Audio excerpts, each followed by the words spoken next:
Abjuun abjuu nama gooti. Abjuu abjooteen abjuu ba'e.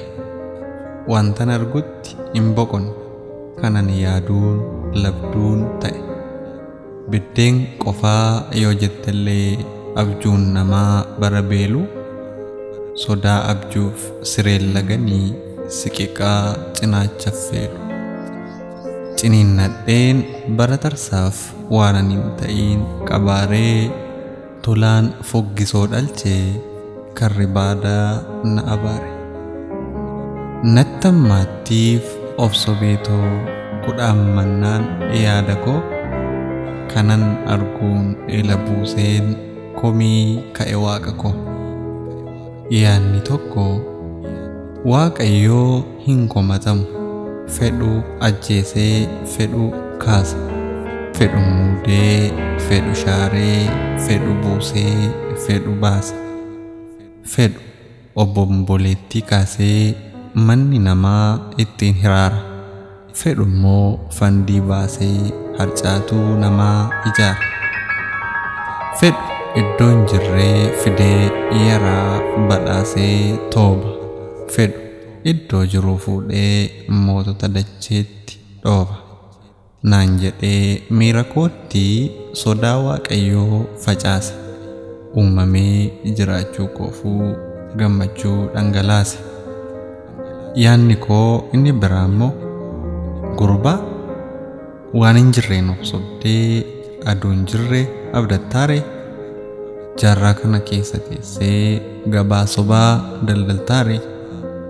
Si gaha si haa ga'u abdiin qabeenyan ta'u. Dhugaadha Waaqayyo badhaasaadha.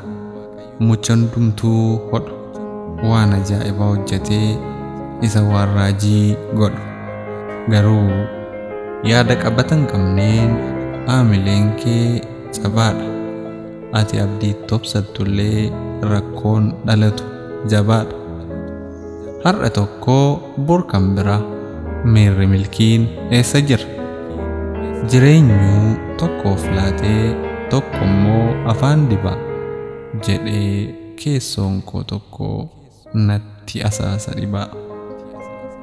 Ani maalan godharee akka namaatti hammaadhee amminni koo nan kabaju. Akka namaa hunda fakkaadhee fakkinni koo nan jechu. Akka ormi qindoomee jiruu namaaf wal ijaaru koottuu dhabe qindooma.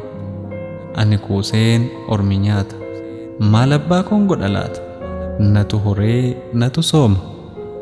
Maal ofii godhore? Moronni aaduu koo qaruuf gabaan natti gurgurte. Aaduu gandaa natti qartee yaaddoonis na hunkurte. Allaattiin natti firoomtee firran mallaattii hanqate. Hin jirreen natti michoomtee qacceen tokko walgate.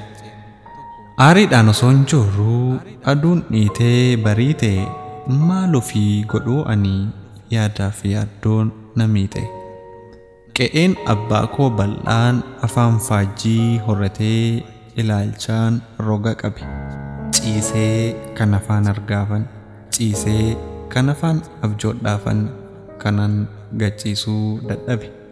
Silaallee bineensi guyyaa arganii halkan dhufee nama nyaatu. Ani maal ofii godharee falloo jira nan fakkaatu. Kanan argi amanuutuu kanan amanee shakkuutuu na joorsa'uu angayoonaa. Egaa kana maal godhu? Egaa kana maal goonaa? Maal ofii godhu ani? Galatooma.